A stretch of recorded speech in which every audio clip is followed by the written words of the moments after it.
ಮಾವಿನಕಾಯಲ್ಲಿ ಬೋಂಡ ಮಾಡೋದು ತೋರಿಸ್ತಾ ಇದ್ದೀನಿ. ಈ ತೋತಾಪುರಿ ಮಾವಿನಕಾಯಿನ ಸಿಪ್ಪೆ ತೆಗೆದು ತೊಗೊಂಡಿದ್ದೀನಿ. ನಾನು ಸಿಪ್ಪೆ ತೆಗೆದು ಈ ಥರ ತೆಳುವಾಗಿ ಹಚ್ಚಿಕೊಂಡಿದ್ದೀನಿ. ನಿಮ್ಗೆ ಸಿಪ್ಪೆ ಸಮೇತ ಹಾಕಬೇಕು ಅಂದರೆ ತೆಳುವಾಗಿ ಹಚ್ಕೊಂಡು ಅದು ಬೇಯಿಸಿ ಸೋರ್ಲು ಹಾಕ್ಕೊಂಡು ಆಮೇಲೆ ಮಾಡಬೇಕಾಗುತ್ತೆ. ನಾನು ಸಿಪ್ಪೆ ತೆಗೆದು ಮಾಡ್ತಾಯಿದ್ದೀನಿ.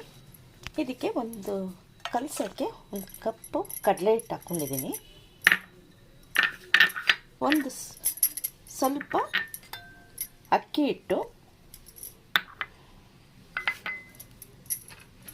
ಒಂದು ಸ್ಪೂನು ಖಾರದ ಪುಡಿ,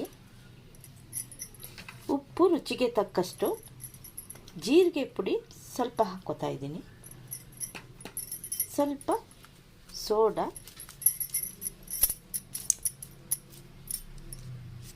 ಸ್ವಲ್ಪ ಹಾಕ್ಕೊಂಡಿದ್ದೀನಿ. ಈಗ ಬಿಸಿ ಕಾದಿರೋ ಎಣ್ಣೆ ಒಂದು ಸ್ಪೂನ್ ಹಾಕ್ಕೋತಾ ಇದ್ದೀನಿ.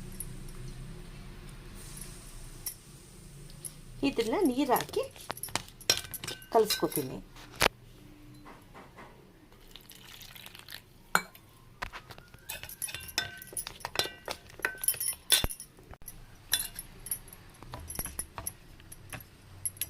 ಈಗ ಕಡಲೆ ಹಿಟ್ಟಲ್ಲಿ ಅದ್ದಿ ಹಾಕ್ತಾ ಇದ್ದೀನಿ.